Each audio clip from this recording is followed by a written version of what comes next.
కృష్ణా జిల్లా గుడివాడలో ఎమ్మెల్యే వెనిగండ్ల రాము కీలక వ్యాఖ్యలు చేశారు. మాజీ మంత్రి కొడాలి నాని వ్యాఖ్యలను ఖండిస్తూ స్పందించారు. జగన్ కుటుంబ సభ్యులే ఆయన చేసిన అన్యాయాన్ని ప్రశ్నిస్తున్నారని అన్నారు. వైసీపీ నేతలు ముందుగా వారికి సమాధానం చెప్పాలని సూచించారు. ప్రజలకు దూరమై 21 నెలలుగా కనిపించని కొడాలి నాని ఇప్పుడు ఎలా రాజకీయ వ్యాఖ్యలు చేస్తున్నాడని ప్రశ్నించారు. ప్రజల అభిప్రాయం తెలుసుకోకుండా వ్యాఖ్యలు చేయడం సరికాదని అన్నారు.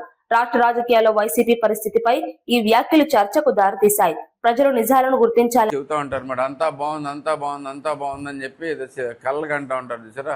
ఆ కళల్లో వచ్చేసి అన్నీ చెప్పుకుంటూ వచ్చి తీసుకుని వస్తున్నారు. కానీ ఏ ప్రజలతో మాట్లాడాడు ఆయన? ఎవరితో కలిశాడు? ఏ ఏ తుఫాను వచ్చినప్పుడు ఉన్నాడు? ప్రజలు ఏ కష్టంలో వచ్చినప్పుడు ఉన్నాడు? ఏ రకంగా తెలిసొద్దు దానికి? మీరు ప్రజలు ఏమనుకుంటున్నారనేది పక్కన పెడితే ప్రజలు ఏమనుకుంటున్నారనేది ఈయనకెడ తెలుస్తుంది అనేది నా క్వశ్చను. ఎప్పుడన్నా కలిస్తే కదా. ఆయన ఎప్పుడో మర్చిపోయారు ప్రజలు. మళ్ళీ సీటు కోసం ఏదో చెప్తూ ఉంటారు. అది అవకాశమే లేదు. ఓకే, క్లియర్గా చెప్తున్నా. ఇప్పుడు రోజుకొచ్చి కొంతమందిని కలుతారా, 10 మందిని కలుతారా, ఐదుగురిని కలుతారా, చెబుతారా అని తింటారు. ఇంతకుముందు ఆయన 20 ఏళ్ళు ఎమ్మెల్యేగా ఉన్నాడు కాబట్టి ఓకే, ప్రజలు ఏమనుకున్నారని ఆయనకు అంతా తెలిసేమో అనే ఉద్దేశంతో ఉన్నారు.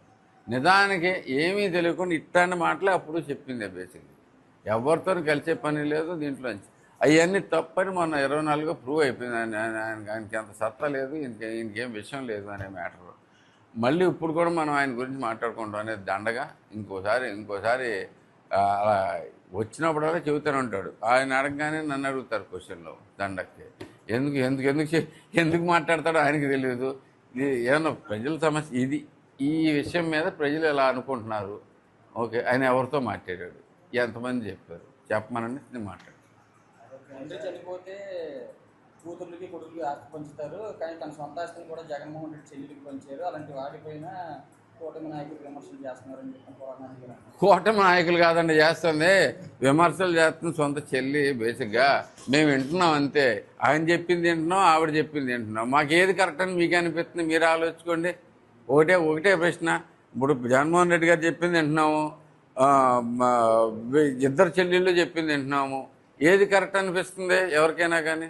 అది వాళ్ళే వదుకోండి. మాకు మధ్యలో గోలా దీంట్లోకి అని డబ్బులు ఇవ్వలేదని తల్లి వాళ్ళ మదర్ చెప్తున్నారు, వాళ్ళ సిస్టర్స్తో చెబుతున్నారు. అలాగే ఈయన వివేకానంద రెడ్డి గారి మర్డర్ కేసు గురించి అలాగే ఉంది. ఓకే, ఆయన మనం చెప్పేది కాదు, వాళ్ళ సిస్టర్సే చెప్తున్నారు. అందరూ డైరెక్ట్గానే ఆవిడే చెబుతుంది. అంటే మేనల్లుడికి మేనగోడలకి అన్యాయం చేశాడు అని చెప్పేసి వాళ్ళ మదరే. మాకేం పని అండి బేసిక్గా మధ్యలో మాట్లాడటానికి? వాళ్ళకి ఆస్తులు వచ్చినాయా రాలేదా, ఎవరి పర్సనల్ విషయం వాళ్ళది, దాంట్లో చూసుకుని మేము విమర్శలు చేయట్లా. ఇక్కడ వీళ్ళు గవ్వుకుని కుళ్ళిపోయి మేమేమైనా చేసేస్తామో విమర్శలు అని చెప్పి జనాలు ఈ కొత్త ఈ లాజిక్లు తీసుకొస్తున్నారు. కానీ దీంట్లోకి అది చెప్పింది చక్కగా స్పష్టంగా చెప్తున్నారు. చెల్లెళ్ళు ఇద్దరు, అలాగే మదరు, అందరూ. వాళ్ళు నమ్ముతారా నమ్మరా ప్రజలు ఇష్టం, మనకెందుకు బేసిక్.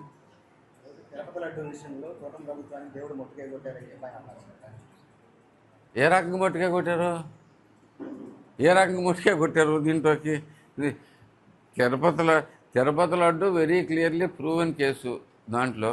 ఓకే, అంటే ఇప్పుడు విషయం ఏంటంటే దీంట్లోకి ఈ మాట్లాడే వాళ్ళందరూ చెబుతున్నారు కదా, ఈయనే కదా. మీకు గుర్తుందా లేదా? రాముడు తలకాయ తీసేస్తే వద్దు, కొత్త విగ్రహం పెడతాం.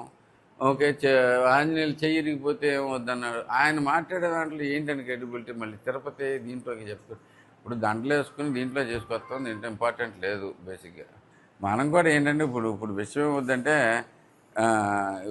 ఇప్పుడు ఆయన చెప్పాడు, మీరు అడిగారు, నేను చెప్పాల్సి వస్తుంది. లేకపోతే ఎవడు పడుచుకునే వాళ్ళు గారు ప్రజలందరికీ కూడా తెలుసు. ఇవన్నీ మర్చిపోతారా? ఎవరు మర్చిపోయి ఉంటారు? అంటే సాక్షాత్తు దేవుడు తల తెగితేనే ఏమీ లేదనేవాడు బేసికల్ నేను భక్తుణ్ణి అంటే నేనేం చెబుతాను బేసిక్గా? అది దాంట్లో మనకి అది